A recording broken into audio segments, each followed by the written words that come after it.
न्याय मनुष्य का अर्थ है कि जिसका मन सक्रिय अवस्था को प्राप्त है, अर्थात जो चिंतन मनन करने में समर्थ हो जाता है, जो अर्थों को सही से समझ पाता है।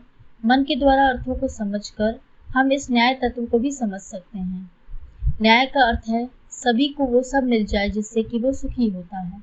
संपूर्ण रूप से सुखी होना ही जीवन का उद्देश्य है, और जिस भी व्यवस्था से सभी को उनके अभीष्ट सुख मिल जाए, उसके उद्देश्य पूर्ण हो जाए, तो उसे ही न्यायशील व्यवस्था कहेंगे।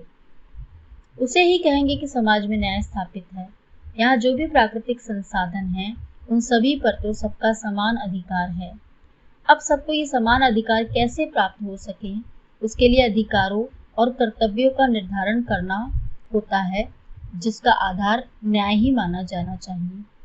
जब किसी को ये बात समझ आ जाती है कि अपने दम पर वो संसार के सारे सुख प्राप्त नहीं कर सकता, या परिवार के दम पर भी सारे सुख प्राप्त नहीं कर सकता, तो उसे सभी लोगों के योगदान की आवश्यकता अनुभव होने लगती है, और वो चाहने लगता है कि सभी साथ रहें।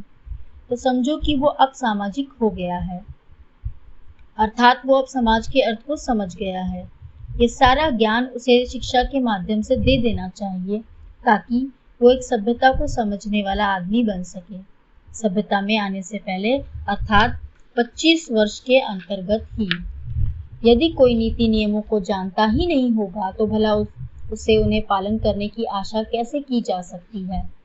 ये जो हम सरकार की बात कर रहे हैं, वैसे सरकार की आवश्यकता विशेष रूप से समाज के स्तर से ही शुरू होती है। इसलिए सरकार का कार्य इसी न्याय को स्थापित करना और उसे संचालित करना होना चाहिए। तभी सभी कर्मों और अधिकारों का न्यायपूर्वक सही वितरण हो पाता है।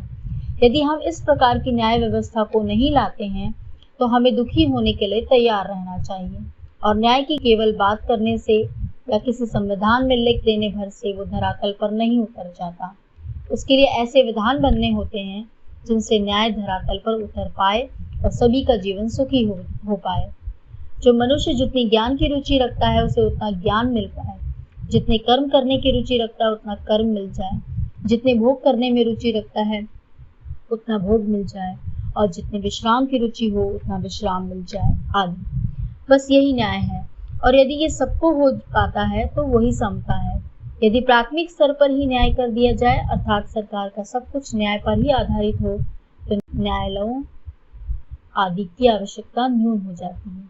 जिस व्यवस्था में न्यायालयों की जितनी अधिक आवश्यकता होती है, तो समझ लेना चाहिए कि वह व्यवस्था उतनी अधिक अन्यायपूर्ण होगी। ये कसौटी है किसी भी व्यवस्था को जांचने के लिए। अगर सबको सभी कुछ प्राप्त हो, तो कोई क्यों किसी से छीना झपटी आदि करेगा, क्योंकि सारे अपराध कुल मिलाकर सुखों की प्राप्ति के लिए ही होते हैं। तो किसी न्यायालय की आवश्यकता ही नहीं पड़ेगी। सभी आराम से सुख भरा जीवन शांति से जी रहे होंगे। बस न्याय का यही अर्थ है, यही न्याय है।